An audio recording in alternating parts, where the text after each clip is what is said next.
الحمد لله الذي لا تدركه الشواهد ولا تحويه المشاهد ولا تراه النواظر ولا تحجبه السواتر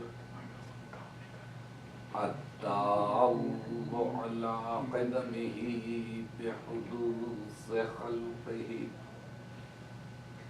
وبحدوث خلقه على وجوده وباشتباههم على أن لا شبه له الذي صدق في ميعاده وارتفع عن ظلم عباده وقام بالقسط في خلقه وعدل عليهم في حكمه والصلاة والسلام على صاحب العبد أول العدد العبد المؤيد الرسول المسدد المصطفى الأمجد المحمود الأحمد أبي القاسم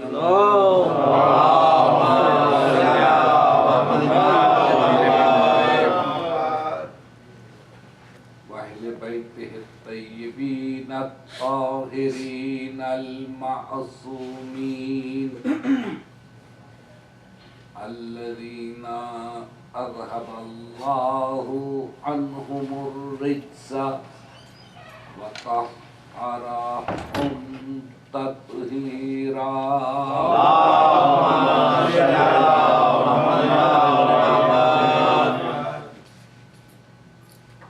عزیزان گرامی، آپ میں سے جو حضرات کراچی سے تعلق رکھتے ہیں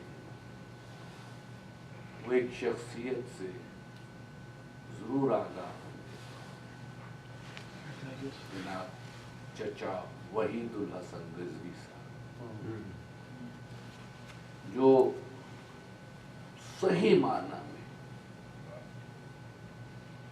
عزادار تھے، معروف عزادار تھے، تقریباً 90 سال کی عمر تھی، لیکن وہ ہر جلوس میں شریک ہوتے ہیں، چاہے وہ کراچی کے کسی گوشے میں جلوس نکل رہا، اتنا بڑا شہر، اور وہ ہمت اور حوصلہ اور ولولہ رکھتے تھے جو جوانوں میں بھی نہیں ہوتا، ابتدا سے لے کر انتہا تک، شروع سے لے کے آخر تک وہ جلوس میں شریک رہتے تھے۔ میرے بہت ہی قریبی رفیق تھے، میرے والد کے دوستوں میں سے، اور ہماری جعفریہ الائنس کے روح رحمان تھے۔ گزشتہ کئی برسوں سے وہ کربلا معلیٰ تشریف لے اور اس سال بھی گئے ہوئے، اور وہیں انہوں نے انتقال فرمایا، وہیں ان کے لیے سورہ فاتحہ۔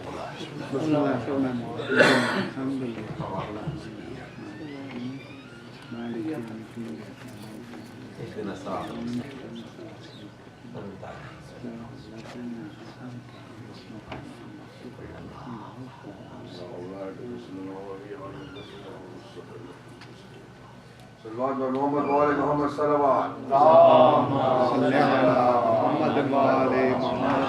دوسرے کراچی کی سے ایک دردناک خبر ہے، علامہ مرزا یوسف حسین صاحب جو مسجد نور ایمان کے خطیب پیشنہاد ہیں، وہ اپنے ایک دوست گلستان جوہر میں مولانا قمر عباس نقوی، وہ بھی عالم دین ہے، ان سے ملنے گئے ہوئے تھے،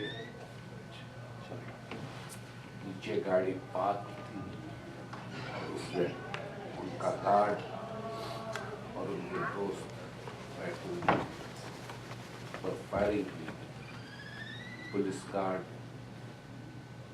اور ان کا ساتھی اور غالباً 3 افراد شہید ہو گئے. ان کے لیے بسم اللہ.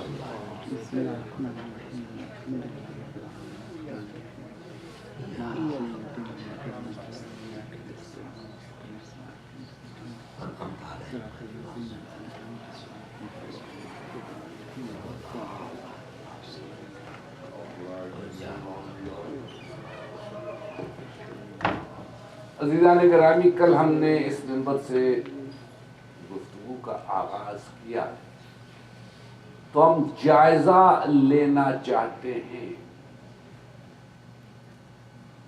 آج جو کچھ شیعت کے ساتھ ہو رہا ہے اس کا کیا تعلق ہے ماضی کے ساتھ. آج جو کچھ ہو رہا ہے کیا کوئی نئے اسباب ہیں، اس کے نئی وجوہات ہیں، یا پھر وہی سلسلہ ہے جس کا تعلق ماضی سے. اور اس سلسلے میں گفتگو کرنے کا مقصد اس موضوع پر یہ بھی ہے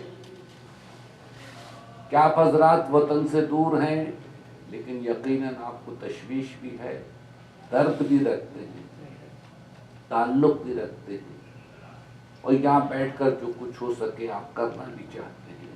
تو میں بھی ایک خاص مقصد کی طرف آپ کو توجہ دلا رہا ہوں کہ یہاں بیٹھ کر آپ وہ کچھ کر سکتے ہیں جو ہم وہاں نہیں کر سکتے، اور اس کی طرف آپ کو توجہ دلا رہا ہوں.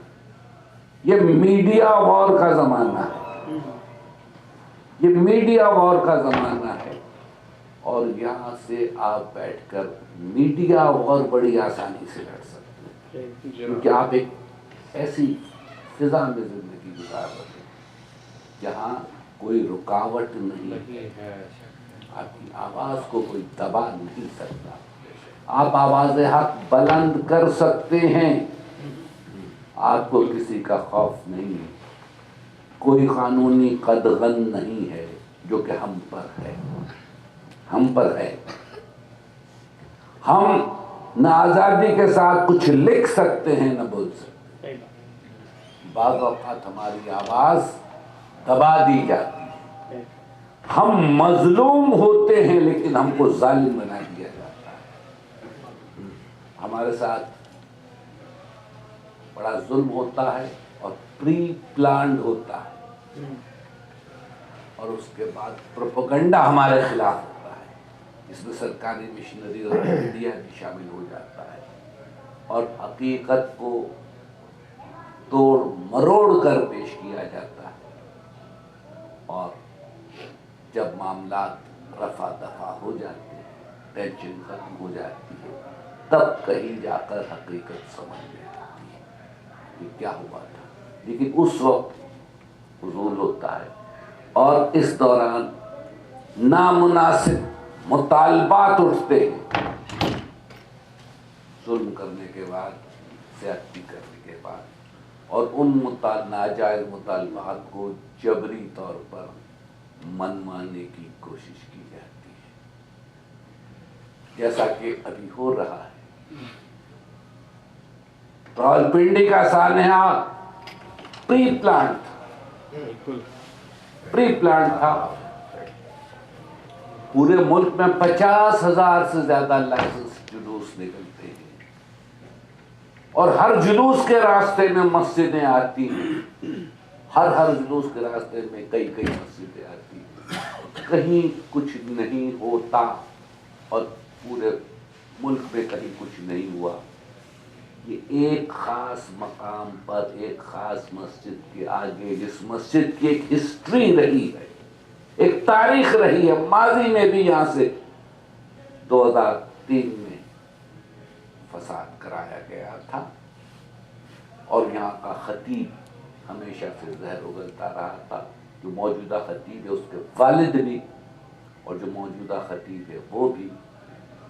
اور اس مرتبہ چونکہ جمعے کا دن تھا، خطبہ اور نماز ختم ہو جانی تھی، 1:30 بجے اس کی جگہ دانستہ طور پر طول لیا گیا، 3:30 بجے تک خطبہ ختم نہیں ہوا، اور جب جلوس وہاں سے گزر رہا تھا اہل تشیع حضرات کے خلاف مغلظات بکی جا رہی تھی، مغلظات، بہت کچھ میڈیا پہ نشر ہوا، اور اس کے بعد یہی نہیں بلکہ چھتوں پر سے پتھر برسائے گئے، جیسا کہ حضرت مسلم پر پتھر برسائے گئے تھے۔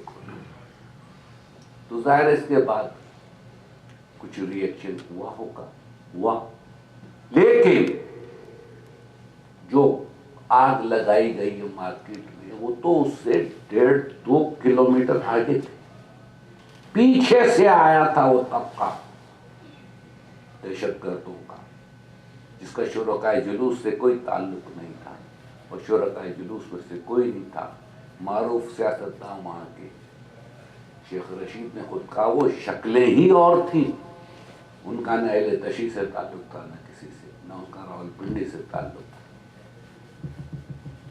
اور یہاں بھی جب مسجد کے آگے یہ فساد ہوا، پولیس آئی، جبکہ ہر مقام پر جہاں جہاں سے جلوس نکلتا ہے پہرا ہوتا ہے، اطراف کی گلیاں سیل ہوتی ہیں، اور ان مساجد پہ خصوصی طور پر پہرا ہوتا ہے جو جلوس کے روٹ میں آتے ہیں، لیکن یہاں کوئی ایسا پہرا نہیں تھا۔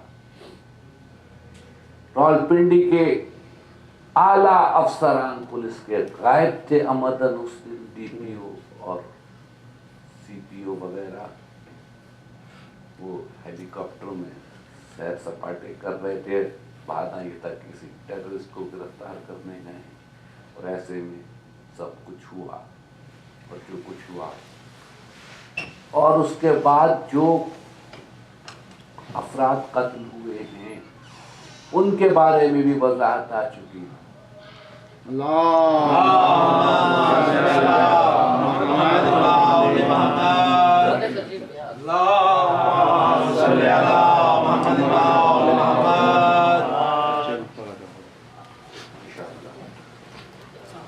ان کے بارے میں بھی وضاحت آ چکی کہ کسی ایک مقتول کا تعلق اس مدرسے سے نہیں تھا،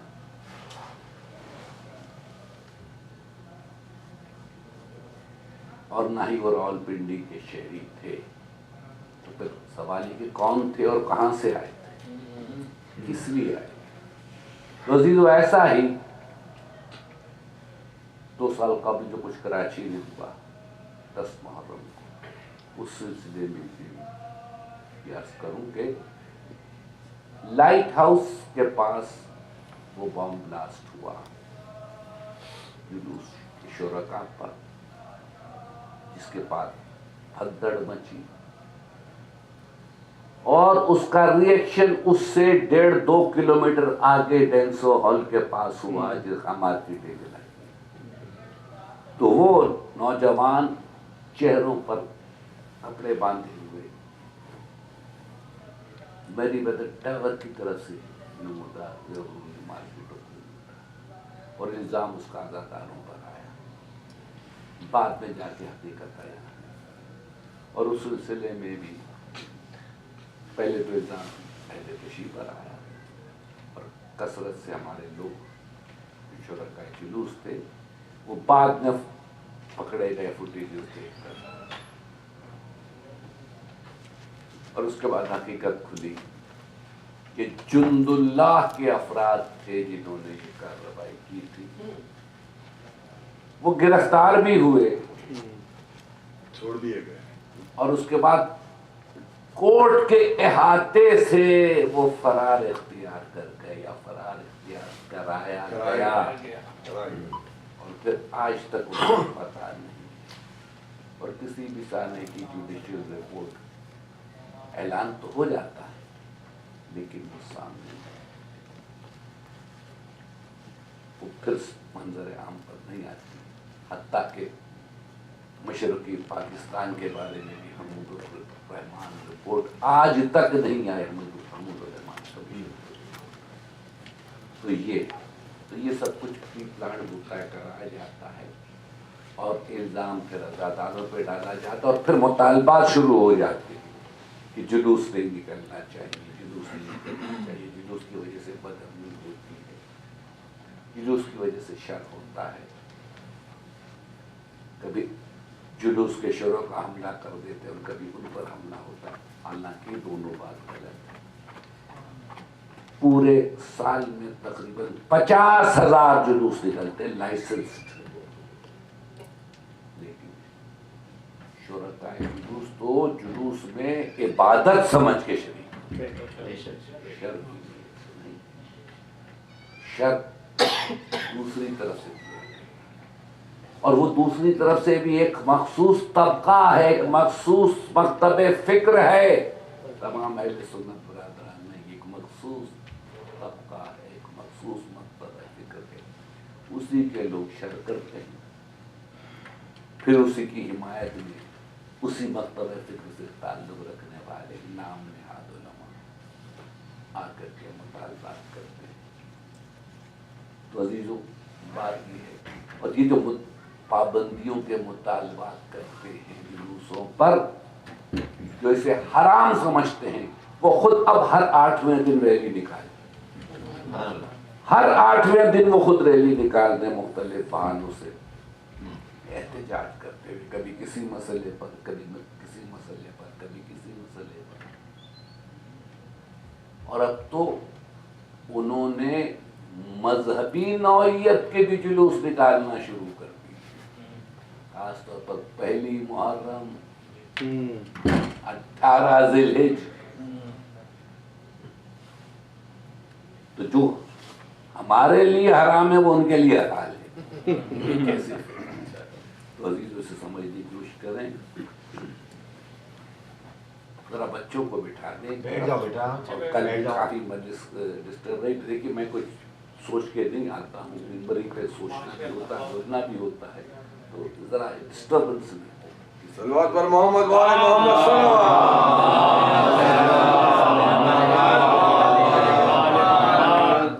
کل یہ گفتگو تھی کہ جو کچھ تیسری خلافت کے اختتام پر ہوا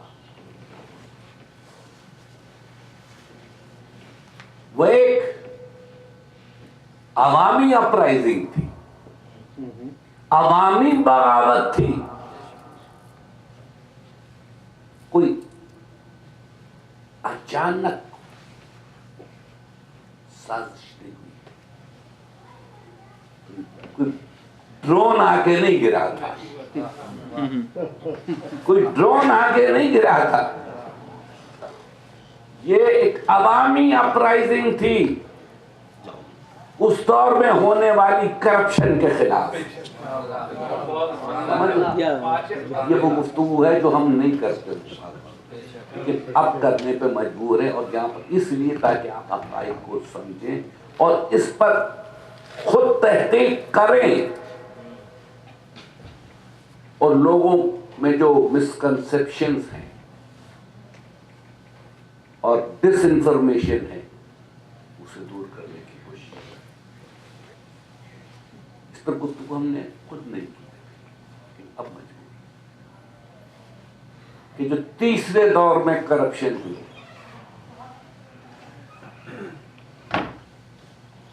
اور بھرپور کرپشن ہوئی، آج کی کرپشن تو پاکستان میں کچھ بھی نہیں اس کے، پوری عوام اٹھ کھڑی ہوئی۔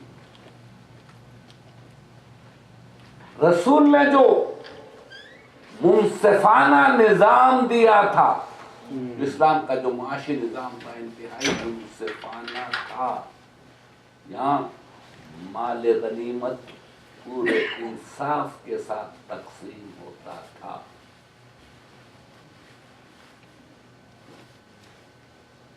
وہ نظام ختم ہو گیا اور اس کی جگہ سرمایہ دارانہ نظام نے لے لی۔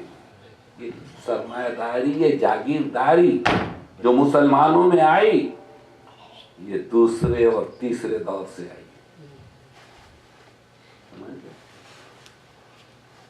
تحقیق آپ کریں گے، لیکن میں آپ کو صرف کچھ آؤٹ لائنس دے رہا ہوں۔ رسول کا دیا ہوا نظام ترک کر دیا گیا، ڈیریل ہوا وہ نظام، اور اب سرمایہ دارانہ نظام، جاگیردارانہ نظام، اقربا پروری، اعزا نوازی، اپنے ہی خاندان کے لوگوں کو ہر صوبے کا گورنر بنایا۔ بنو امیہ کے گورنرز ہر صوبے میں اپوائنٹ ہوئے، اور جو رسول کے معتبر اور مقرب اصحاب تھے انہیں یکسر نظر انداز کیا۔ جو جلیل القدر اصحاب رسول تھے وہ کہیں کسی منصب پر نظر نہیں آتے، علی کی تو بات چھوڑ ہی دیں، صرف علی کے ساتھ زیادتی نہیں ہوئی، صرف علی کو نظر انداز نہیں کیا گیا ہے۔ جو رسول کے جلیل القدر اصحاب تھے،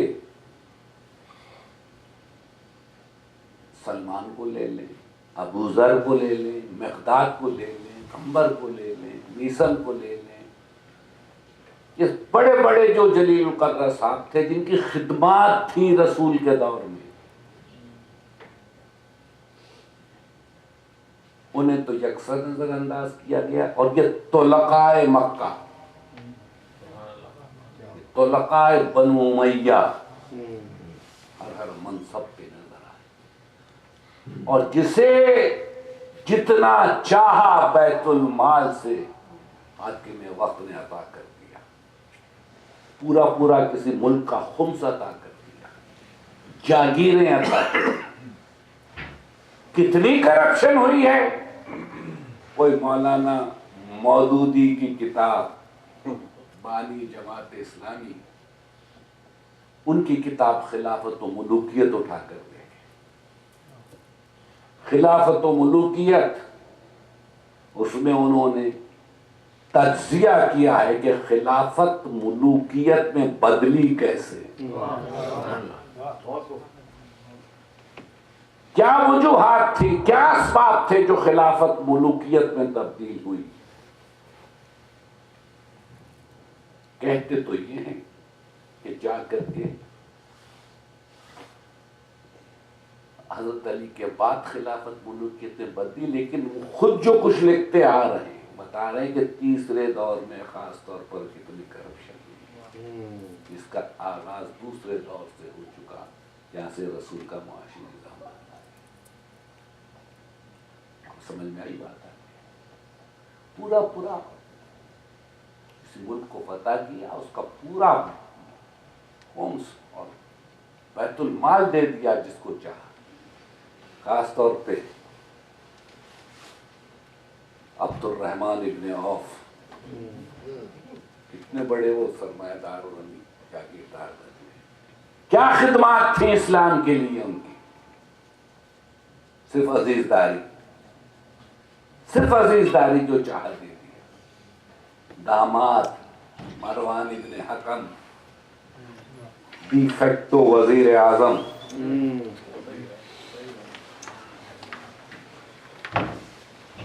جو خلیفہ کی مہر استعمال کرتا تھا، کس قدر نوازا اس کو، کس قدر خلافت و ملوکیت کے علاوہ ڈاکٹر طہا حسین، مشہور محقق، اس کی کتاب الفتنۃ الکبریٰ، پورا تجزیہ کیا ہے کہ جو دوسرے دور میں اور تیسرے دور میں جو کچھ ہوا، جو فتنے ہوئے، الفتنۃ الکبریٰ نام رکھا کہ اللہ ایک عالم دین، ظاہر ہے کہ ان کی موجودگی میں عرض کرنا کی ایک رسالت۔ حضرت عثمان اور حضرت علی کی سیرت پر ایک مکمل اور مدلل اور ضخیم کتاب لکھی، کیا کچھ نہیں ہوا۔ رسول کا مقرب صحابی، دیکھیں ایک بات تو یہ معاشی نظام، دوسرے یہ کہ پابندی ہے کہ کوئی اہل بیت کی شان میں حدیث بیان نہ کرے، بلکہ حدیث پر مکمل پابندی، حدیث رسول پر۔ یہ کہاں سے اپنے آپ کو اہل سنت کہہ رہے ہیں؟ ان کے بڑوں نے تو سنت پر پابندی لگائی، سنت کو روکا ہے۔ یاد رکھیے، پھر آؤں گا اگر ذہن کو ہو چکی ہو سکی تو، یہ پابندی لگی حسبنا کتاب اللہ کے نعرے سے۔ یہ حسبنا کتاب اللہ کا نعرہ فطرت ہی کے خلاف نہیں ہے، سنت کے خلاف۔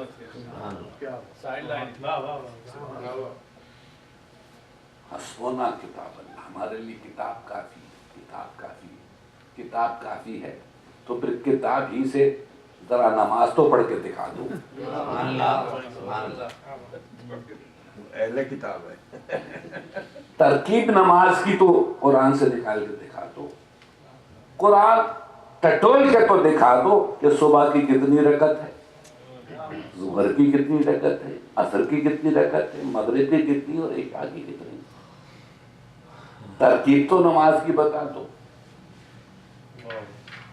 کہ پہلے کیا ہو، بعد میں کیا ہو، پھر کیا ہو، قیام کے بعد کیا ہو، رکوع ہو یا نہ ہو، رکوع کے بعد کیا ہو، سجدہ ایک ہو یا دو ہو۔ تو جس کتاب میں بنیادی عبادت اس کی ترکیب ہی نہ ہو، اس کیا کہیں گے کہ کتاب کافی ہے؟ یہ گفتگو پھر ہوگی۔ کتاب محتاج ہے تشریح کی، تفسیر کی، وہ ملے گی سنت، اور صحیح سنت ملے گی طرف سے۔ اسی لیے قرآن اور سنت اور قرآن اور اطرت میں فرق نہیں، اطرت ہی محافظ ہے سنت کی۔ خدا نے کتاب کی حفاظت کا ذمہ خود لیا، اس سنت کی حفاظت کا ذمہ اہل بیت کو۔ محمد و آل محمد بلندتر صلوات۔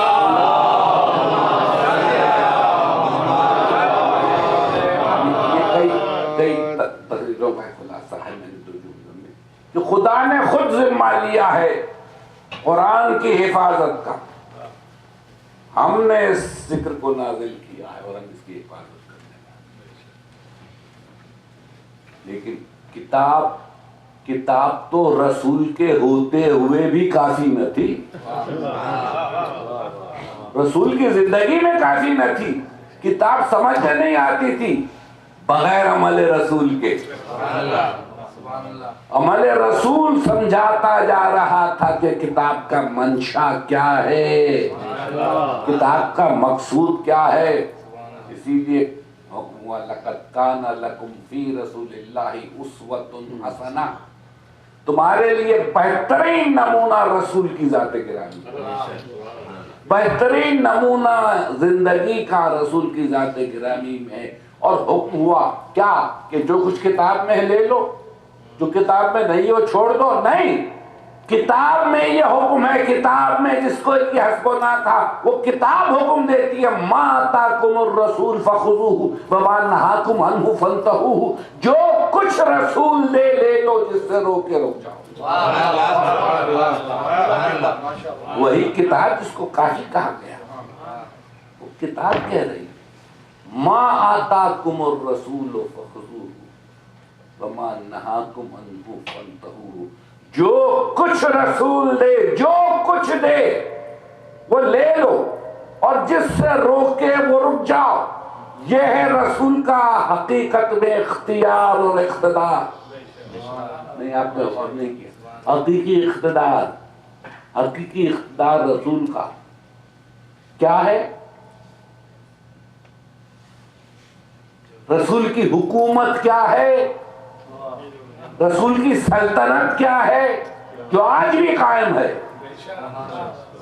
ما آتاکم الرسول فخذوہ وما نہاکم عنہ فانتہوہ، جو کچھ رسول دے لے لو، جس سے روک کے رک جاؤ، وہ اقتدار حقیقی نہیں ہے جو ہجرت کے بعد مدینے آ کر قائم ہوا، جس کو اسلامی ریاست کہتے ہیں۔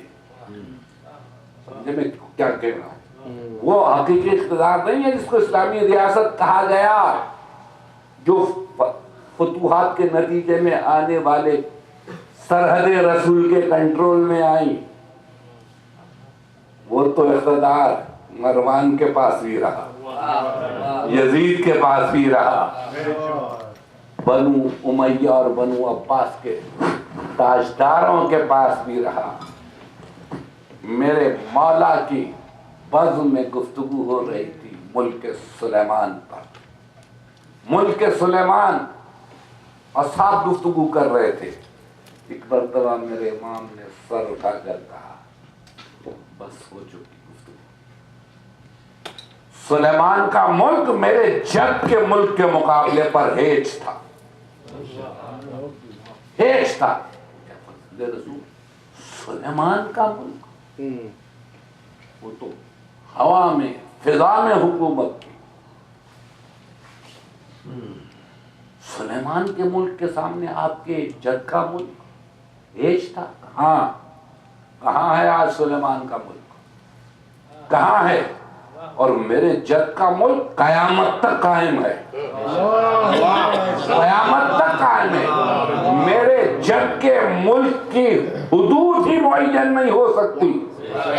کون سا ملک کا قرآن اٹھا کے دیکھو، ما آتاکم الرسول فخذوہ وما نہاکم عنہ فانتہوا، جو کچھ رسول دے لے لو، جس سے روکے رک جاؤ۔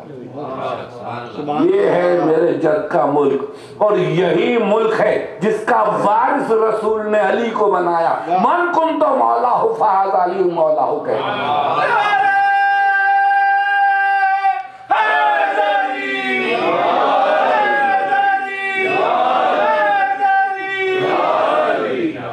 یہ ہے رسول کا ملک، اس کا وارث علی کو بنایا، اس کا جانشین علی کو بنایا۔ جو کچھ رسول دے لے لو، جس سے رسول روک کے رک جاؤ۔ آپ سمجھ رہے ہیں؟ یہ ہے اقتدار اس کا، جو کھلتا رہا۔ لیکن میں پھر اسی طرف آ رہا ہوں، سنت کی مخالفت، انکار اطاعت رسول ہے۔ جملے کو سنت سے انکار، اطاعت رسول سے انکار۔ قرآن اطاعت رسول کا حکم دے رہا، اطیعوا اللہ واطیعوا الرسول، اطیعوا اللہ واطیعوا الرسول، اطیعوا اللہ واطیعوا الرسول، ولی الامر منکم۔ ولی الامر تو بن بیٹھے، اطاعت رسول سے انکار کر دیا۔ کتنا تضاد ہے۔ سنت کو بھی روکا، اور روکنے کا مقصد یہ تھا کہ قرآن میں سب کچھ ہے مگر نام نہیں ہے۔ سمجھ رہے؟ یہ بھی حکمت خداوندی تھی۔ اچھوں کا بھی ذکر ہے، بروں کا بھی ذکر ہے، ظالموں کا بھی ذکر ہے، مظلوموں کا بھی ذکر ہے، قاتلوں کا بھی ذکر ہے، مقتولوں کا بھی ذکر ہے، لیکن نام نہیں لیتا قرآن۔ نام لیتا تو قرآن کو بھی چھوڑ دیتے۔ نام اگر لے لیتا تو قرآن کو بھی چھوڑ دیتے، قرآن کو بھی نہ مانتے۔ قرآن نے نام نہیں لیے، صفات بیان کی، صفات بیان کی، اوصاف بیان کی۔ نام لینا سنت کے حوالے کی، تفسیر کے حوالے کی۔ اس لیے سنت سے ڈرتے تھے، سنت کو ترک کرنا تھا۔ سنت کے ہوتے ہوئے کوئی کچھ بن ہی نہیں سکتا تھا جو بن گئے، کوئی کچھ نہیں بن سکتا تھا جو بن بیٹھے۔ اس لیے ہمیں سنت نہیں چاہیے۔ سنت اگر رہتی تو کیسے کچھ بن جاتے، کیونکہ سنت کہہ رہی تھی انا و علی من نور واحد، میں اور علی ایک ہی نور سے. سنت کہہ رہی تھی یا علی انت منی بمنزلت ہارون من موسیٰ، یا علی تجھے مجھ سے وہی نسبت ہے جو ہارون کو موسیٰ سے تھی. سنت کہہ رہی ہے انا مدینۃ العلم ولی بابھا، میں شہر علم ہوں، علی اس کا دروازہ ہے. سنت پکار کے کہہ رہی تھی من کنت مولا فاز علی مولا، جس کا میں مولا ہوں اس کا علی مولا ہے. تو سنت کے ہوتے ہوئے کسی اور کو علی سے افضل کیسے قرار دیتے، کسی کو علی پر تقدم کیسے دیتے؟ اس لیے کہنی سنت نہیں چاہیے. کیا سنت سے انکار اسلام سے انکار نہیں ہے؟ سبحان اللہ. تو عزیزان گرامی،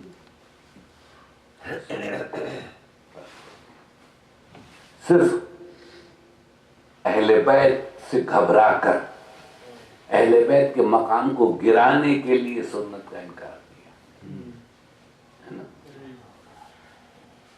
ابو ذر کی جنگ کیا تھی، کس لیے تھی؟ خاص طور پہ تیسرے دور کا معاملہ ہے. ابو ذر رسول کا صحابی ہے، مقرر صحابی ہے، اسلام لانے والوں میں تیسرا یا چوتھا نمبر.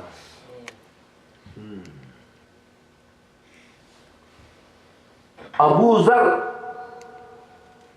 حکومت کی طرف سے عائد کردہ کسی پابندی کی پرواہ نہیں کرتا. سنت کا بیان جرم ہے، سنت کا تذکرہ جرم ہے، حدیث رسول کا تذکرہ جرم ہے. صرف اس لیے کہ اہل بیت کے فضائل لوگوں کے علم میں نہ آئے. لیکن ابو ذر کی زبان نہیں رکتی. آج بھی دیکھیے عجیب پریشانی ہے. ابو ذر افضل صحابہ ہے، سابقین میں سے ہے، تیسرے چوتھے نمبر پر اسلام لانے والوں میں سے. اور ابو ذر کے لیے رسول نے کہا کہ زیر فلک اور بالائے زمین ابو ذر سے زیادہ کوئی سچا انسان نہیں ہے. کیا کہا؟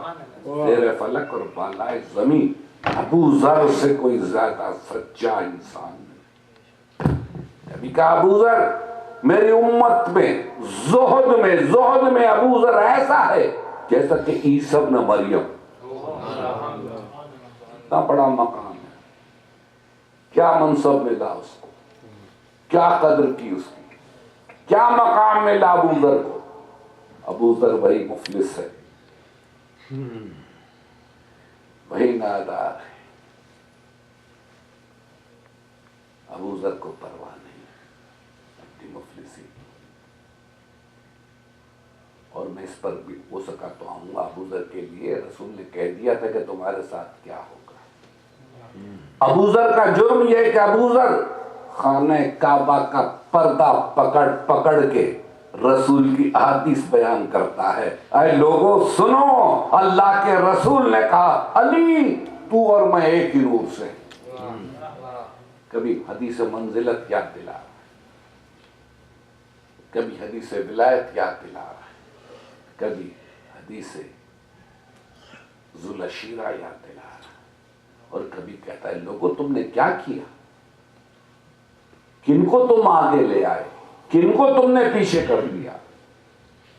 آج تمہاری حالت جو ہے وہ اسی لیے ہے کہ تم نے یہ سب کچھ گوارا کر لیا، تم نے یہ سب کچھ ہونے دیا. اگر تم یہ نہ ہونے دیتے، اگر انہی کو آگے رکھتے جن کو خدا اور رسول نے آگے کیا تھا، انہی کو پیچھے کرتے جنہیں خدا اور رسول نے پیچھے کیا تھا، تو تم اپنے سروں کے اوپر اپنے پاؤں کے نیچے بے انتہا نعمتوں کو پاتے. لیکن اب تم نے جب یہ کیا ہے تو اپنے کیا کا حال چکھو. ابو ذر اس ذخیرہ اندوزی کے خلاف بھی آواز بلند کرتے، اس معاشی نظام جو کہ بدل دیا گیا تھا اس کے خلاف بھی آواز بلند کرتے.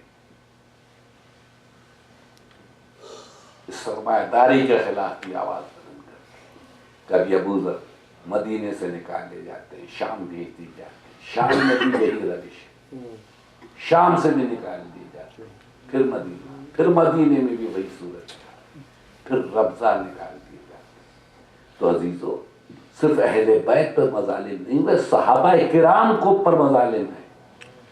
کوئی پوچھے تو صحیح کیوں صحابہ کی دشمنی کیوں ہے؟ اس لیے کہ یہ وہ صحابہ ہیں جو دامن عطرت سے لپٹے ہیں، جو دامن اہل بیت سے لپٹے ہیں، جو علی کے دامن سے لپٹے ہیں.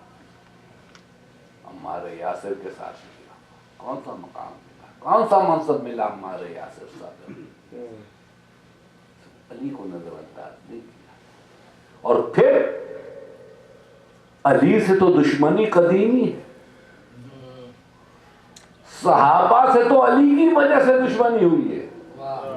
بہت غور سے سنیں، دیکھیے صحابہ کا بڑا مقام ہے، لیکن وہ جو حقیقت میں صحابی تھے، نام کے صحابہ نہیں، کام کے صحابہ، دونوں میں بڑا فرق ہے. علی سے تو دشمنی قدیمی کیوں ہے؟ کب سے ہے؟ کب سے ہے؟ کیونکہ علی کی تلوار ہی نے تو ان کا دیا پاچا کیا. علی ہی کی تلوار میں ان کو ان کے آبائی دین کو خاک میں ملایا. علی کی تلوار ہی نے ان کے غرور کو خاک پہ ملا کے رکھ دیا، ان کی ناک زمین پہ رگڑوا دی. علی ہی کی تلوار نے ان کے بڑوں کو فنار کیا، ان کے آبا و اجداد کو قتل کیا. کسی کا چچا، کسی کا خالو، کسی کے ماموں، کوئی قبیلہ ایسا نہیں تھا جس کا سردار علی کی تلوار سے مارا نہ گیا. کوئی قبیلہ ایسا نہ تھا. اور سب سے زیادہ نقصان علی کی تلوار سے بنو امیہ کو پہنچا. بنو امیہ کو ذرا اندازہ کر، علی کا بچپنا دیکھیے. جہاد تو آفیشیلی ہجرت کے بعد ہوا نا، بدر پہلی لڑائی ہے، لیکن علی تو بچپنے سے جہاد کرتا رہا. بچپنے سے جہاد کرتا رہا. علی کہتا ہے نا وضعت فی الصغر بکلا کلیل عرب وکسرت نواجم قرون ربیعۃ و مضر. میں نے بچپنے ہی میں عرب کے بڑے بڑے پہلوانوں کو پچھاڑ دیا. میں نے بڑے بڑے بہادروں کے سینے چاک کر دیے. عزیزو ہو یہ رہا تھا کہ مکی زندگی ہے، رسول نے اعلان رسالت کیا، دعوت اسلام دے دی ہے. تو اب دشمنیوں شروع ہو گئی. دشمنی ہے کس سے؟ رسول سے. دشمنی ہے کس سے؟ رسول سے. دعوت اسلام کون دے رہا؟ رسول. دعوی نبوت کس نے کیا؟ نبی نے. نبی نے کیا ہے نا. لیکن نبی پر تو ہاتھ ڈال نہیں سکتے، اس لیے کہ نبی کا محافظ ابو طالب موجود ہے. ابو طالب موجود ہے.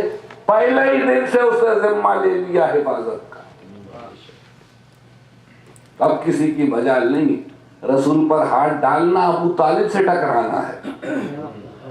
اور ابو طالب کو جانتے ہیں کہ ابو طالب کون ہے. ابو طالب سے دشمنی آسان نہیں.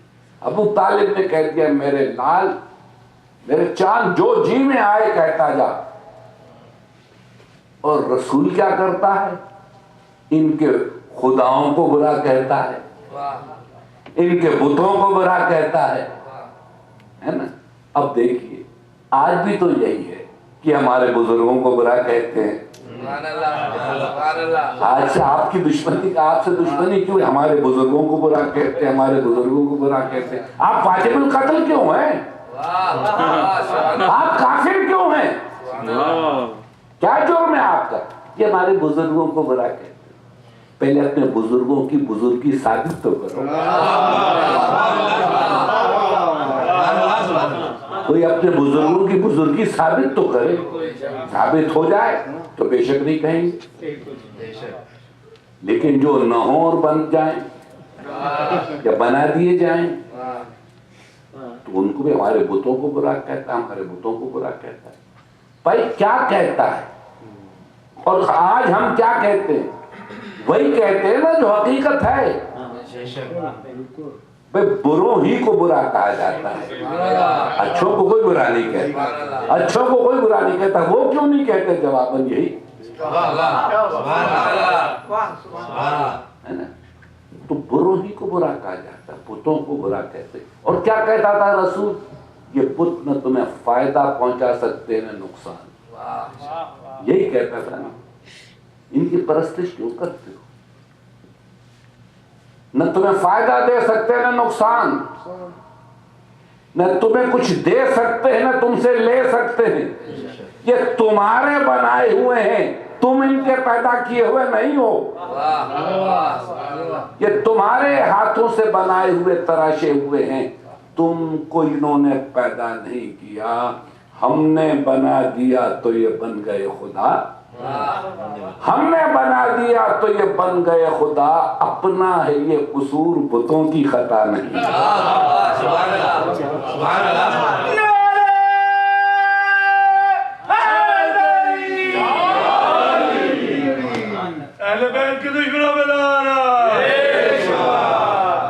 تو عزیزان گرامی نیچے کا, لیکن دشمنی ہے رسول سے.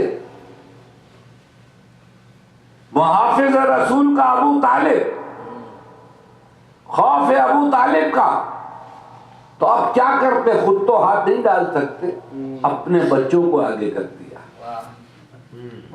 اپنے بچوں کو آگے کر دیا کہ تم رسول کو ایذا پہنچاؤ, تم تکلیفیں پہنچاؤ. اب رسول جہاں سے گزرتے ہیں تو عرب کے بچے, کوئی پتھر پھینکتا ہے, کوئی کیچڑ پھینک رہا ہے, کوئی کچھ پھینکتا ہے. تو ابو طالب نے انتظام کیا کہ خود تو میں ان بچوں کو جواب نہیں دے سکتا, خود میں تو بچوں پہ ہاتھ نہیں اٹھا سکتا. تو ابو طالب نے اپنے بچے کو آگے کر دیا. ابو طالب نے اپنے بچے کو آگے کر دیا. اور اب ابو طالب کا بیٹا ساتھ ساتھ پیچھے رسول کے سایہ بن کے ساتھ چلا. جہاں سے کوئی بچہ حملہ کرتا, ابو طالب کا بیٹا آگے جا کر کے اس کے ہاتھ توڑ دیتا, اس کے پاؤں توڑ دیتا. ایک گھروں میں بچے لوٹ کر جاتے, ہاتھ ٹوٹا ہوا ہے, کسی کا پاؤں ٹوٹا ہوا ہے. مائیں پوچھتی ہے کس نے کیا؟ علی نے کیا, علی نے کیا. تو بچپن ہی سے علی دشمنیاں مول لیتے چلے. جس گھر میں کوئی بچہ اس حالت پہ گیا ہوگا کہ کسی کا ہاتھ ٹوٹا ہوا ہے, کسی کا پاؤں ٹوٹا ہوا ہے, کسی کی پسلیاں ٹوٹی ہوئی, تو بتاؤ ان ماؤں کے دلوں میں, ان باپوں کے دلوں میں علی کے لیے کتنی دشمنیاں پیدا ہوئی. یہ مکی دور ہے, مکی. اسی لیے کہا میرے مولانا نا وضعت فی الصغر بکلا کلیلا وکسرت نواجم قرون ربیۃ ومدر. میں نے بچپن ہی میں عرب کے بڑے بڑے پہلوانوں کو پچھاڑ دیا اور ان کے سینوں پہ چڑھ کر میں نے ان کی پسلیاں. یہی بچے جوان ہوئے. ادھر ابو طالب کا لال بھی جوان ہوا. اب کبھی وہ بدر میں آ رہے ہیں, کبھی بہت میں آ رہے ہیں, کبھی خیبر میں آ رہے ہیں, کبھی خندق میں آ رہے ہیں. اور ابو طالب کے بیٹے کی تلوار اپنے جوہر دکھا رہی. مختصر سا خاکہ بدر میں. بدر پہلی لڑائی 70 کفار مارے گئے. 70, اس میں سے 35 علی کی تلوار سے. آدھا لشکر علی نے فتح کیا. 70 میں سے 35. تو اب بتاؤ وہ 35 افراد کو تو قتل کیا, لیکن 35 خاندانوں میں کیسی قیامت آئی ہوگی, ہے نا. اسی طرح سے احد میں بھی کثرت سے علی نے قتال کیا، اور احد کا تو نقشہ یہ بتاتا ہے آخر میں رسول کے گرد حفاظت کرنے والا صرف علی رہ گیا، تو ایک نے جنگ کا پاسا پلٹا، اس کا نام ہے علی۔ تو بدر میں کتنی دشمنیاں، پھر احد میں کتنی، پھر خیبر میں کتنی، پھر خندق میں کتنی دشمنیاں علی سے ملٹیپلائی ہوتی گئی۔ آپ نے دیکھیے، گھبرائے نہیں، لشکر میں تو بہت سے ساتھ ہوتے تھے لیکن لڑے کتنے؟ میں فرار کی بات نہیں کر رہا ہوں، لڑے کتنے؟ ارے دانستہ طور پہ نہیں لڑے، اس لیے کہ دشمنیاں نہیں لینا چاہتے تھے۔ ممکن ہے کہ بزدل نہ ہو، سارے کا سارا لشکر تو بزدل کہنا مناسب نہیں ہے، لیکن لڑے ہو جسے دشمنیاں مول لینی۔ آپ کو معلوم ہے جاتے تھے ہر میدان میں، لیکن احزاب میں، خندق میں بڑی بوکھلاہٹ تھی۔ آغاز جنگ سے پہلے بدر میں گئے، احد میں گئے، خندق میں بڑی بوکھلاہٹ تھی جب عمر ابن عبدود نے للکارا ہے، آنکھیں پھٹی کی پھٹی رہ گئی، اس لیے اس نے للکار کے کہا ہو میرے مقابلے پر۔ تمہارا یہ عقیدہ ہے نا کہ تمہاری تلوار سے جو مارا گیا وہ جہنم میں جائے گا، اور تم اگر مارے گئے تو جنت میں جاؤ گے۔ ہے کوئی مجھے جہنم میں بھیجنے والا، اور ہے کوئی جنت میں جانے کا مشتاق؟ تو ہر ایک بوکھلا گیا، اللہ کے رسول، اللہ کے رسول، یہ تو وہ ہے جو بچہ شتر کو سپر بنا لیتا، اور رسول کہہ رہا ہے کوئی اس کے مقابلے پہ جانے والا، کوئی ہے جانے والا؟ کوئی جانے کو تیار نہیں۔ کیوں؟ اس لیے کہ خندق، جنگ کے خندق سے پہلے سے جنگ احزاب بھی کہتے ہیں، آپس میں عرب قبائل ایک دوسرے کے حلیف تھے کہ تمہارا دوست ہمارا دوست، تمہارا دشمن ہمارا دشمن، ہم تمہارا دفاع کریں گے، تم ہم سے دفاع کرو گے۔ یعنی اسلام لانے کے بعد، قبول کرنے کے بعد یہ حلیف رہے، اس لیے یہ لڑ نہیں سکتے تھے، کسی کو قتل نہیں کر سکتے تھے، اس حلف کی خلاف ورزی ہوتی، لیکن احد میں بھی حلف رہا، یہ حلیف رہے، بدر میں بھی رہے۔ خندق سے پہلے کفار نے اعلان کر دیا اب ہم کسی کے حلیف نہیں رہیں گے، اب کسی کو نہیں چھوڑیں گے، جو محمد کے لشکر میں آئے گا اسے نہیں چھوڑیں گے، جو آئے گا وہ ہمارا دشمن ہے، اب کوئی ہمارا حلیف نہیں۔ تو اس لیے نیندیں اڑ رہی تھی، اس لیے بوکھلا گئے تھے کہ اب نہیں بچیں گے، اب نہیں بچیں گے۔ اور احزاب میں تو سارے قبائل ایک ہو کر آئے تھے۔ تو عزیزو، میدان میں جانا ہی کافی نہیں ہے، لڑنا بھی ہے، اور لڑے ہو جو دشمنی لینے کو تیار ہو، دشمنیاں نہیں لینا چاہتے تھے تو بھائی بند نا، یہ تو بھائی بند نا۔ جیسے آج ایک بہت بڑا اسلامی ملک اسرائیل کا بھائی بند بنا ہوا ہے، تاریخ اپنے آپ کو دہراتی ہے، ایک بہت بڑا ملک بظاہر اسلامی، لیکن ردیف و قافیہ بھی وہی ہے جو ان کا ہے۔ میں کیا کہتا ہوں، کیا کہہ رہا ہوں سمجھے؟ ایک ہی ہے نا۔ صلوات پر محمد وآل محمد صلی اللہ علیہ وسلم۔ بظاہر الگ الگ کیمپس میں ہیں، بظاہر مخالف کیمپس میں ہیں، ایک تمہارا دشمن ہمارا دشمن، تمہارا دوست ہمارا دشمن، افسوس ہے نا۔ آج بھی وہی صورتحال، یہی صورتحال تب بھی تھی۔ تو رسول نے بھی دیکھا کہ علی نے میرے سبب دشمنیاں لی ہیں، علی کا جو دشمن ہے وہ میرے سبب سے ہے، بے شک میرے سبب سے علی نے میرے سبب سے دشمنی لی، لہذا رسول نے بھی ایک فیصلہ قیامت تک کے لیے کر دیا، یا علی حبوں کا ایمان و بغضوں کا کفر و نفاق، تیری محبت ایمان ہے اور تجھ سے بغض نفاق بھی ہے، کفر بھی ہے۔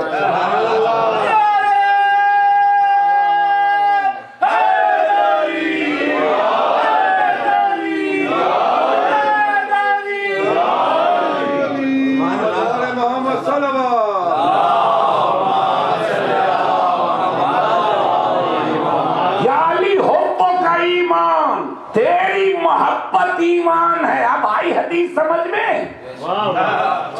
اب آئی حدیث سمجھ میں کہ تیری محبت ایمان ہے، بغض کا کفر و نفاق، تجھ سے بغض جو ہے وہ کفر بھی ہے اور نفاق۔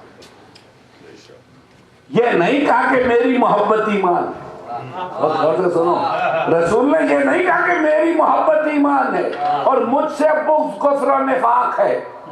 علی تجھ سے محبت ایمان ہے، تجھ سے بغض کفر بھی ہے نفاق بھی ہے، تجھ سے بغض کفر بھی ہے نفاق بھی ہے۔ تو ہم جواباً نعرے نہیں لکھتے دیواروں پر، لیکن کافر کون ہے؟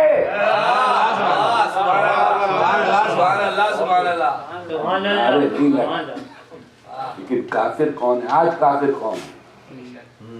علی سے محبت کرنے والا کافر ہے یا علی سے دشمنی کرنے والا کافر ہے؟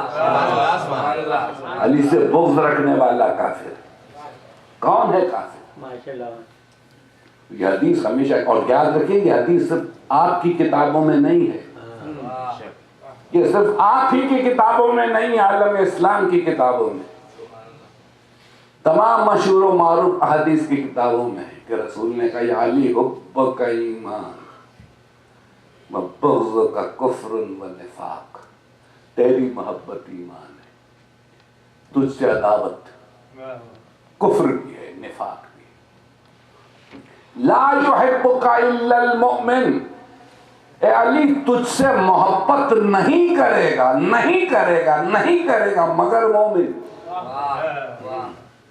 وَلَا يَبْغِضُكَ إِلَّا الْكَافِرُ وَالْمُنَافِقُ، اور تجھ سے عداوت نہیں کرے گا، تجھ سے بغض نہیں رکھے گا مگر کافر یا منافق۔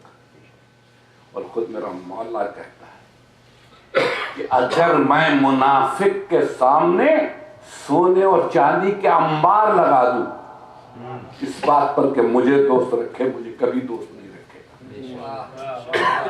گا، اور مومن کے سوڈوں پر تلواریں ماروں، گردن پہ تلواریں ماروں کہ مجھ سے دشمنی کرے، کبھی مجھ سے دشمنی نہیں کرے۔ دیکھا، یہ قیامت تک کا فیصلہ۔ عزیزوں میں گفتگو ختم کر رہا ہوں، پوری تاریخ اسلام میں، تاریخ انسانیت میں، تاریخ انسانیت میں وہ واحد شخصیت علی کی ہے جس سے محبت بھی نسلوں میں جا رہی ہے، جس سے دشمنی بھی نسلوں میں جا رہی ہے، جس سے محبت بھی نسلوں میں جا رہی ہے، جس سے دشمنی بھی۔ 1400 سال بعد آج بھی اس سے محبت لہو بن کر رگوں میں دوڑ رہی ہے، اور آج بھی اس سے دشمنی اور عداوت رگوں میں دوڑ رہی ہے۔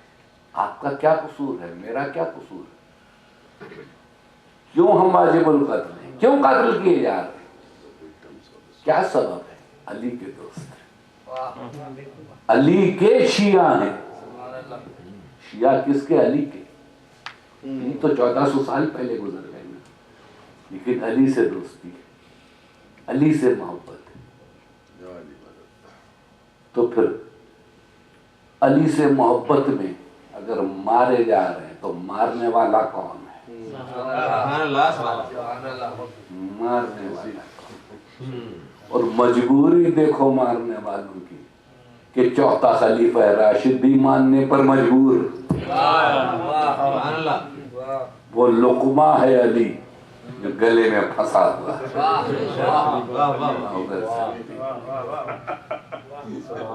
چوتھا خلیفہ۔ اب کیا کریں؟ بھائی انکار کر دو نا، کہ خلیفہ تھے ہی نہیں. انکار کر دو، کسی اور کو بنا لو، بنانے کے عادی تو ہو ہی، بناتے رہے ہو، بنا لو، لیکن کرے تو کیا کرے تو کیا کرے. چوتھا خلیفہ راشد جو مان لیا بڑوں نے، لیکن ابھی تو اب بھی دیکھیں خفیہ سازشیں، دیکھیں خفیہ کہ یہ جو طبقہ اٹھا ہے نا آج دہشت گردوں کا، یہ علی کو چوتھا خلیفہ راشد نہیں مانتا. حیران ہوں گے آپ. یہ جو دہشت گرد، یہ جو لمبی لمبی داڑھیوں والے، یہ جو اونچے اونچے پاجامے والے، یہ جو آج منڈلا رہے ہیں، یہ جو خاص طبقہ، یہ وہ ہے کہ پہلے دو خلفاء ہی کو خلفاء راشدین مانتا ہے، تیسرے اور چوتھے کو نہیں مانتا. یہ اندر کی بات بتا، یہ تو مجبوراً کھل کے کہہ نہیں پا رہے. یہ نہروان والوں کی اولادیں، یہ جو خوارج، یہ جو آج کے خارجی ہیں، یہ خارجی ہیں ہی اسی لیے کہ پہلے دو خلفاء کو مانتے، آخری دو خود نہیں مانتے. سینٹ میں بھی انہوں نے جو پرائیویٹ شریعت بل پیش کیا تھا ان کے معاملوں میں، اس میں بھی پہلے دو خلفاء ہی کی بات کی تھی. پہلے دو خلفاء، آخری دو خلفاء. اگر یہ علی کو خلیفہ راشد مانتے تو علی کے محبوں کو قتل نہ کرتے، علی کے چاہنے والوں کو کافر نہ کہتے. تو عزیزو یہ دشمنی علی کی کہاں تک جا رہی؟ نسلوں میں جا رہی. بے شک. ابن ملجم کی اولاد آج بھی امیر شان کی اولاد. یاد رکھیے عزیزو، میں گفتگو اس لیے یہاں کر رہا ہوں کہ تاکہ آپ کچھ بات آگے بڑھا سکیں. مدہ تو روایتی مجلس بھی ہو سکتی تھی، لیکن وہ سنی سنائی باتیں سننے کی جوش تو آ سکتا ہے، داد تو مل سکتی ہے، لیکن میرا مقصد نہیں. میرا مقصد ہے کہ مشن کے تحت پیغام آگے بڑھے. علی کے دو دشمن آج بھی ہیں، ایک یہ ناصبی اور ایک خارجی.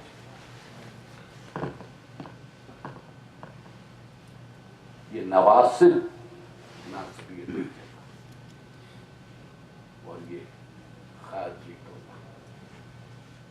ناصبی وہ ہیں جو جن کی رگوں میں بغض اہل بیت ہے. یہ شیعہ سنی مسئلہ نہیں ہے، سنی اہل بیت کا دشمن نہیں، اہل سنت جو ہے وہ اہل بیت کے دشمن نہیں. ناصبی وہ طبقہ ہے جو دشمن علی بھی ہے، دشمن اہل بیت، اور دوسرے خوارج. یہ فتنہ ناصبیت ہے، یہ فتنہ خوارج ہے جو سر اٹھانا. تو عزیزو آپ بھی ہر سنی کو وہابی نہ سمجھے، ہر سنی کو خارجی نہ سمجھے، ہر سنی کو ناصبی نہ سمجھے. اہل سنت کے بھی دلوں میں ہے محبت. ہاں اسے نکالنے کی کوشش کی جا رہی ہے، ان پہ کام ہو رہا ہے، ان پہ تبلیغ ہو رہی ہے. آپ بھی اپنے طور پر تبلیغ کریں، آپ بھی ان کو محبت اہل بیت کی طرف پلٹائیں، آپ بھی انہیں آتا بتائیں. آپ سے مختلف لوگ ملتے رہتے ہیں، آپ سے گفتگو ہوتی رہتی. یقیناً جسے آپ مانتے جسے نہیں مانتے، لیکن جنہیں نہیں مانتے انہیں برملا ایسے الفاظ میں یاد نہ کریں کہ جس سے انہیں ٹھیس لگے. قرآن بھی منع کرتا ہے کہ تم باطل کے خداؤں کو برا مت کہو، کہیں ایسا نہ ہو کہ تمہارے خدا کو برا کہنے لگ جائے۔ جواب تو عزیزو، نہ ماننا اپنے اختیار میں ہے، کسی کو مانے نہ مانے، لیکن نہ ماننے کا مطلب یہ نہیں ہے کہ آپ کسی کی دل آزاری کسی کی نہیں۔ دیکھیے تعصب روا نہیں ہے، تعصب روا نہیں ہے۔ رسول اللہ کا ارشاد ہے کہ کسی نے کسی یہودی کو بھی حتیٰ کہ عزت کرتے ہوئے توہین کے لہجے میں یہودی کہا، وہ مجھ سے نہیں ہے۔ تعصب، کسی نے کسی یہودی کو بھی توہین کے لہجے میں یہودی کہا، وہ مجھ سے نہیں۔ یہودی مذہب برا نہیں ہے، یہودی کا کردار برا ہے۔ سمجھ رہے؟ یہ سب اسلام کی بگڑی ہوئی شکلیں ہیں، یہودیت ہو یا عیسائیت ہو، اصل میں تو اسلام ہی تھا نا۔ آدم سے اسلام چلا ہے، انبیاء، سارے انبیاء کا مذہب اسلام تھا، دین اسلام تھا۔ تو بس عزیزو، آج کی حد تک علی سے دشمنی کل بھی تھی، آج بھی ہے، ماضی میں بھی تھی، حال میں بھی ہے۔ اور کربلا جو ہے نا، یہ دشمنی علی کا سبب ہے۔ کربلا کا سبب علی سے دشمنی ہے۔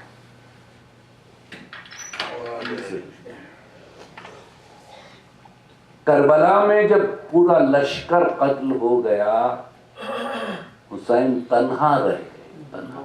اول تو شب عاشور بھی حسین نے کہا تھا اور مسلسل کہتے آئے تھے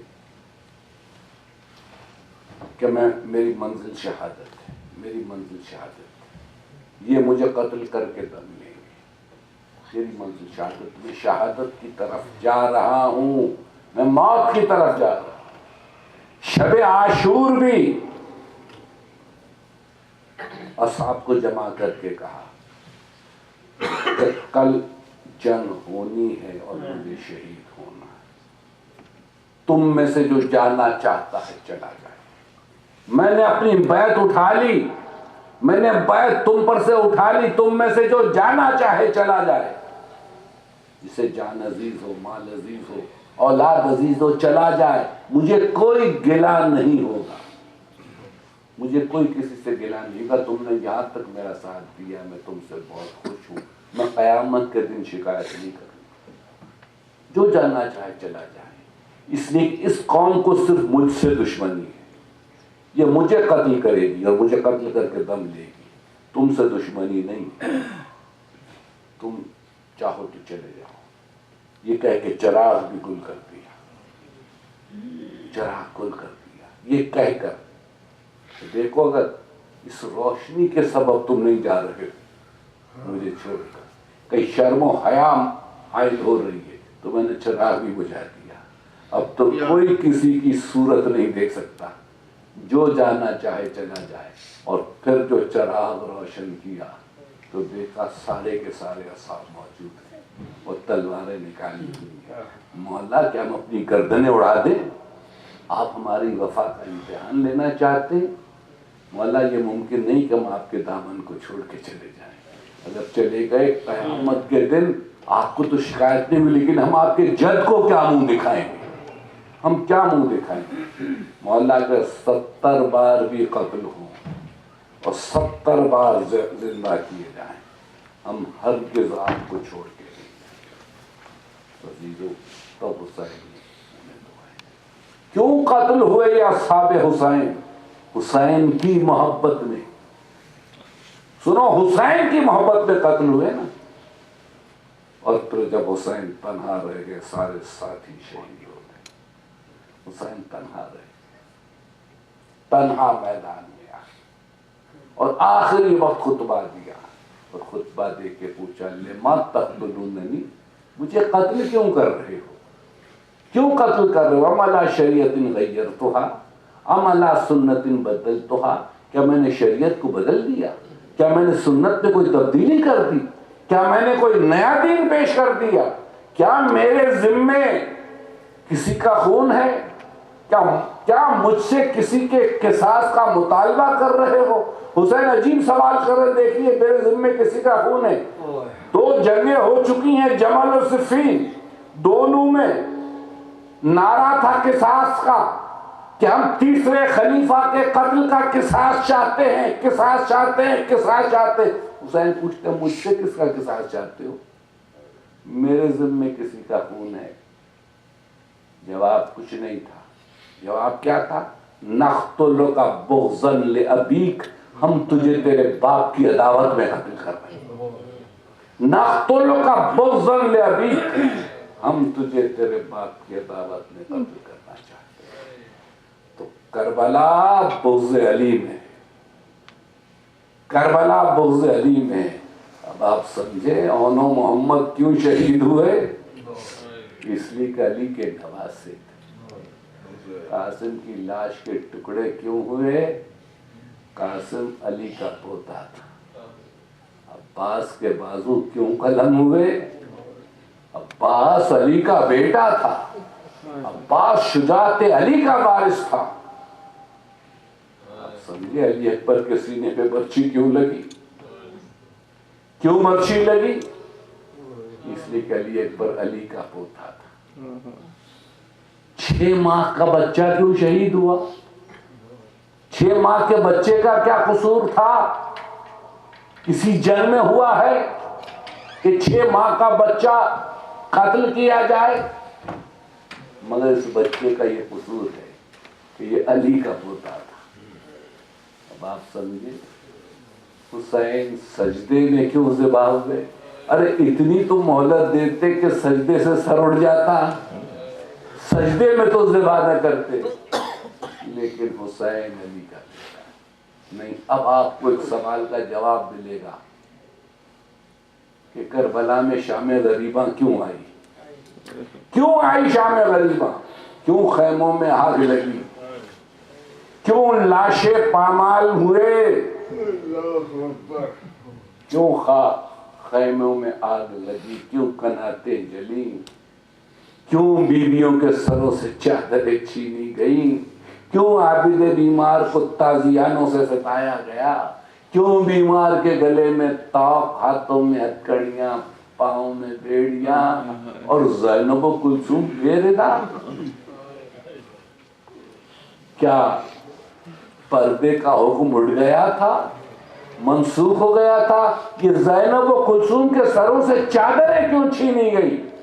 یہ بیبیاں بازاروں اور درباروں میں اسیر کر کے کیوں لائی گئی؟ اس لیے کہ علی کی بیٹیاں تھیں، علی کی بیٹیاں تھیں، علی کی نواسیاں تھیں۔ آپ سمجھے چھوٹے چھوٹے بچوں کو تماچے کیوں لگے؟ ایک 4 سالہ بچی مسلسل تماچے کیوں کھاتی رہی؟ اس کے کان کیوں زخمی ہوئے؟ اس کے کانوں سے لہو کیوں ٹپک رہا تھا؟ اس کے کرتے میں آگ کیوں لگی ہوئی تھی؟ اس لیے کہ یہ علی کی پوتی ہے، علی کی پوتی ہے۔ عزادارو سنو کتنی بےکس ہے بچی، شاید تاریخ انسانیت میں اس سے مظلوم بچی زیادہ کوئی نہ ہوگی، اس سے زیادہ کوئی مظلوم بچی نہ ہوگی۔ یتیم ہوئی، یہ پہلی بچی ہے نا تاریخ میں۔ کوئی بچی چھوٹی سی یتیم ہوتی ہے تو اس کے ساتھ کیا سلوک ہوتا ہے؟ آپ نے دیکھا ہے نا؟ ارے دشمنیاں ترک ہو جاتی ہیں، دشمنیاں ترک ہو جاتی ہیں، آ کر کے سروں پہ ہاتھ پھرایا جاتا ہے۔ بچوں اب تمہارا باپ نہیں رہا، اب ہم تمہارے وارث، اب تم ہماری بیٹی ہو۔ کوئی یتیم، خدا نہ کرے بچپنے میں کوئی بچی یتیم ہو، اس کے سر سے باپ کا سایہ اڑ جائے۔ تاریخ میں شاید یہ پہلی بچی ہوگی جس نے یتیم ہوتے ہی تماچے کھائے، یتیم ہوتے ہی تماچے کھائے، جس کے کان زخمی ہوئے، جس کے کانوں سے لہو ٹپک رہا تھا۔ شاید یہ پہلی بچی ہوگی کہ یتیم ہوتے ہی اسیر ہوئی ہے، اسیر ہوئی ہے، اور اسیر کر کے بازاروں میں لائی، درباروں میں لائی جا رہی. عزیزوں سب سے پہلے تو اس گھرانے پر کتنی بڑی قیامت ہوگا. کوفے میں آنا, کوفے میں آنا, کوفہ جہاں زینب کبھی شہزادی تھی, جہاں کی عورتوں کو زینب کبھی درس قرآن دیا کرتی تھی, جہاں کی عورتیں شہزادی کے پاس درس لینے آیا کرتی تھی, آج اس کوفے میں زینب اسیر ہو کے آ رہی ہے. آج اسی کوفے میں زینب اسیر ہو کے آ رہی ہے. اس لیے جب داخلہ ہونے لگا نا تو میری شہزادی بیٹھ گئی زمین پر. قفزہ کہہ دے شروع سے زینب نہیں جائے گی کوفے میں, زینب نہیں جائے گی, اور اگر جائے گی تو اس شرط پہ جائے گی کہ ہم کو ایک ایک چادر دے دے, ہم اپنے چہروں کو چھپائیں, ایک ایک چادر دے دے, اور اگر یہ ممکن نہ ہو تو ہمیں ایسے راستوں سے لے چل جہاں ہجوم نہیں یا کوئی دیکھنے والا, اور یہ بھی اگر ممکن نہ ہو تو پھر آگے آگے شہداء کے سر کر دے تاکہ لوگ ان سروں کو دیکھتے رہیں. شیروں نے سن کے جواب دیا, فضا جا کے کہہ دے زینب سے کیا وہ کوفے کی شہزادی نہیں ہے, اب وہ ہماری اسیر ہے. یہ سننا تھا کہ جلانا ہے کہ زینب کوفے نہیں جائے گی, زینب اس عالم میں کوفے میں نہیں جائے گی. خاک پر بیٹھ گئی. میرا چوتھا امام ہتھکڑیوں کو سنبھالے ہوئے آ گیا ہے, ہاتھوں کو جوڑ کے عرض کرتا ہے, پھوپھی اماں بابا کی وصیت یاد کیجیے, بابا کی وصیت یاد کیجیے. بابا نے کہا تھا جس طرح سے بھی ہو سکے کوفے کی منزلوں سے گزر جانا, شام کی راہوں سے گزر جانا. زینب کو جب یاد آ گئی بھائی کی وصیت کا, اب تو زینب جائے گی, اب تو ہر حال میں جائے گی. اور پھر بیٹا تم کہہ رہے ہو عابد بیمار, تم کہہ رہے ہو, تمہارا حکم تو بھائی کا حکم ہے, تمہارا حکم امام کا حکم ہے. زینب کوفے جانے کو تیار ہو گئی. کوفے کے بازار سے قافلہ گزر رہا ہے, زینب کی گود میں ایک چھوٹی سی بچی بیٹھی ہوئی ہے. کوفے کی عورتیں تماشا دیکھ رہی ہیں, تماشا دیکھ رہی ہیں. ایک منزل آئی کیا کوفے کی عورتوں نے اپنے بچوں پہ سے صدقہ کر کے خرمے پھینکنے شروع. خرمے آئے تو میری شہزادی نے پکار کے کہا, یا اہل الکوفہ, اے اہل کوفہ, ان صدقۃ علینا حرام, ہم پر صدقہ حرام ہے, ہم پر صدقہ حرام ہے. تو اب بچے بھی سہم گئے, کوفے کی عورتیں بھی سوچنے پڑ گئی کہ کیا کہہ رہی ہے بیوی. ذرا قافلہ آگے بڑھا. ایک بیوی اپنے گھر کی چھت پر بیٹھی ہوئی تماشا دیکھ رہی تھی. اس کی نگاہیں جا کے اس بچی کے چہرے پہ جم گئی, بچے کے چہرے پہ جم گئی, اور اپنی کنیز سے کہتی ہے دیکھ تو صحیح کیسی معصوم بچی ہے, کیسی بھولی بھالی بچی ہے, اس کے چہرے پر کیسا نور ہے. اور معلوم ہوتا ہے کئی پہر سے اسے پانی نہیں ملا ہے, بہت پیاسی ہے, بہت پیاسی. چل اسے پانی پلانا ہے, چل اسے پانی پلانا ہے. وہ جام میں آب لیے آئی اپنے کنیز کے ہمراہ, اور آ کر کے کہتی کہ بچی پانی پی لے, شاید تو پیاسی ہے, بہت پیاسی ہے. بچی نے پھوپھی کی طرف دیکھا اور کہا پھوپھی اماں پی لوں پانی, پی لوں پھوپھی, پی لوں پانی. پانی پی نہیں رہی, کیوں؟ ابھی پھوپھی کی ڈانٹ پڑی تھی کوفے کی عورتوں پر, یا اہل الکوفہ ان صدقۃ علینا حرام. جب خرمے آنے لگے تھے اور بچوں نے چاہتا کہ خرمے اٹھا لیں, تو شہزادی نے ڈانٹ کر کہا تھا کوفے کی عورتوں سے کہ ہم پر صدقہ حرام ہے, ہم آل محمد ہے. اب یہ بیوی کہہ رہی ہے پانی پی لے. پھوپھی اماں پی لوں؟ کہاں بیٹی پی لے, پی لے, بہت پیاسی ہے نا, نہیں معلوم کب سے پیاسی ہے. شام غریبہ میں بھی پانی ملا تھا یا نہیں ملا تھا, پیا تھا یا نہیں پیا تھا, پانی آیا تو تھا لیکن نہیں معلوم بچی نے پیا تھا یا نہیں پیا تھا. 11 محرم کو بھی پیا یا نہیں پیا. عزیزو بچی بہت پیاسی محسوس ہو رہی تھی اس بیوی کو, لیکن کہا شہزادی نے سکینہ پانی پینے سے پہلے اسے صلا دے دو, اسے صلا دے دو, اس سے پوچھو دل میں کوئی حاجت تو نہیں, اگر ہو تو اس کے لیے دعا کرو. بچی نے پوچھا اے مومنہ تو بن باپ کی بچی پہ ترس کھا رہی ہے، یہ بتا دل میں کوئی حاجت ہے؟ حاجت ہے؟ اگر ہے تو بتا، میں تیرے لیے دعا کروں گی، میں تیرے لیے دعا کروں گی۔ اس مومنہ نے کہا ہاں میرے لیے دعا کرو، کہ خدا سے دعا کرو، خدا یقیناً یتیموں کی سنتا ہے، اسیروں کی بھی سنتا ہے، میرے لیے دعا کرو میرے بچے اس طرح سے دربدر نہ ہوں جیسے آج تم دربدر ہو رہی ہو۔ بچی نے ننھے ننھے ہاتھ بلند کیے، پروردگار اس مومنہ کے بچے اس طرح سے دربدر نہ ہوں جیسے آج سکینہ دربدر ہو رہی ہے، جیسے آج سکینہ دربدر ہو رہی ہے۔ تو پوچھا کوئی اور حاجت؟ کوئی اور حاجت؟ کہا ایک اور حاجت ہے، میرے لیے دعا کرو خدا مجھے جلد مدینے پہنچا دے، مجھے جلد مدینے پہنچا دے۔ میری شہزادی سے رہا نہ گیا، پوچھا اے بی بی مدینے جا کے کیا کرے گی؟ مدینے میں تیرا کون ہے؟ کہ بی بی کیا کہتی ہو؟ جو کچھ بھی ہے میرا مدینے میں ہے، یہاں میرا کیا ہے؟ پوچھا کون ہے تیرا مدینے میں؟ کہ مدینے میں میری شہزادی ہے، مدینے میں میرا شہزادہ ہے۔ پوچھا کون ہے تیرا شہزادہ؟ بتلا تو صحیح۔ کہ میرا شہزادہ ابا عبداللہ الحسین ہے، نواسہ رسول ہے، میری شہزادی رسول کی نواسی ہے، زینب کبریٰ ہے۔ تو کہا زینب کو تو دیکھے گی تو پہچان لے گی؟ کہ میں اور نہ پہچانوں؟ میں نے ایک مدت کنیزی میں گزاری ہے، میں نے عرصہ کنیزی میں گزارا ہے، میں کیسے نہ پہچانوں گی اپنی شہزادی کو؟ یہ سننا تھا کہ میری شہزادی نے چہرے سے بالوں کو ہٹاتے ہوئے کہا اے ام حبیبہ تو نے زینب کو کہاں پہچانا؟ زینب تیرے کوفے میں آئی ہوئی۔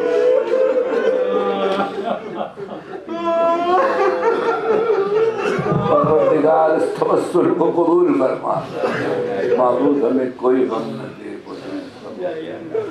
صراط مستقیم